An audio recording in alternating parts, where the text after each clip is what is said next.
আজকে আমি চিংড়ি শুটকি দিয়ে কোমর রান্না করব। আমি শুটকিগুলো সুন্দরভাবে পরিষ্কার করে নিয়েছি। এখন একটা প্যানে একটু চাইলে নেব, হালকা টালা দিয়ে নিব।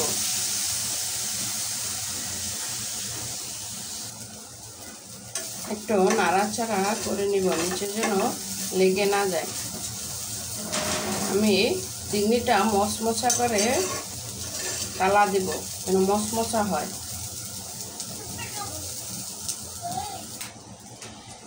চিংড়ি শুটকিটা টালা হয়ে গেছে, সুন্দর একটা স্মেল বের হয়েছে।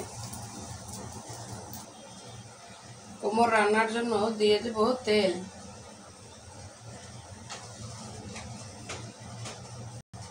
তেল গরম হয়ে গেছে, দিয়ে দেব পেঁয়াজ কুচি আর রসুন কুচি আর কাঁচামরিচ ফালি। আসসালামু আলাইকুম গাইস, আপনারা সবাই কেমন আছেন? আমার একটু ভুল হয়েছে, রসুন কুচি দেই নাই, এখানে ছিল পেঁয়াজ কুচি আর মরিচ ফালি। পেঁয়াজটা ভালোভাবে ভেজে নেব।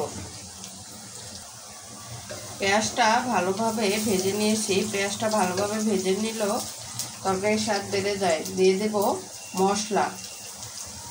এখানে মশলা ছিল হাফ চা চামচ হলুদের গুঁড়া, 2 চা চামচ মরিচের গুঁড়া, হাফ চা চামচ ধনিয়ার গুঁড়া, হাফ চা চামচ টালা জিরার গুঁড়া, স্বাদমতো লবণ। কোমর রান্না করলে একটু মশলা কম দিতে হয়। আমি মরিচটা একটু বেশি দিছি যেন মিঠা না লাগে। মশলাটা ভালোভাবে কষিয়ে নিয়েছি। মশলা যত কষাবো তত কিন্তু তরকারির স্বাদ বেড়ে যায়। দিয়ে দেব ধুয়ে রাখা কোমর। কোমরটা নাড়াচাড়া করে মশলার সাথে মিশিয়ে নেব।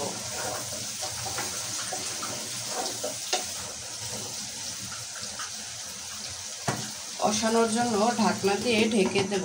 আমি 5 মিনিট কষিয়ে নেব। দিয়ে দেব শুটকি চিংড়ি, দিয়ে নাড়াচাড়া করে কোমরের সাথে মিশিয়ে নেব।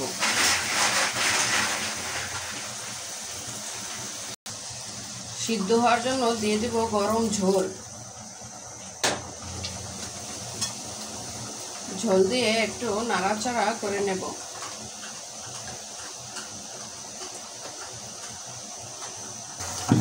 কোমর রান্নাটা হয়ে গেছে। দেখুন তরকারির কালারটা কত সুন্দর হয়েছে। আমার ভিডিওটি যদি আপনাদের কাছে ভালো লেগে থাকে তাহলে শেয়ার করে দেবেন আর কমেন্টে জানাবেন।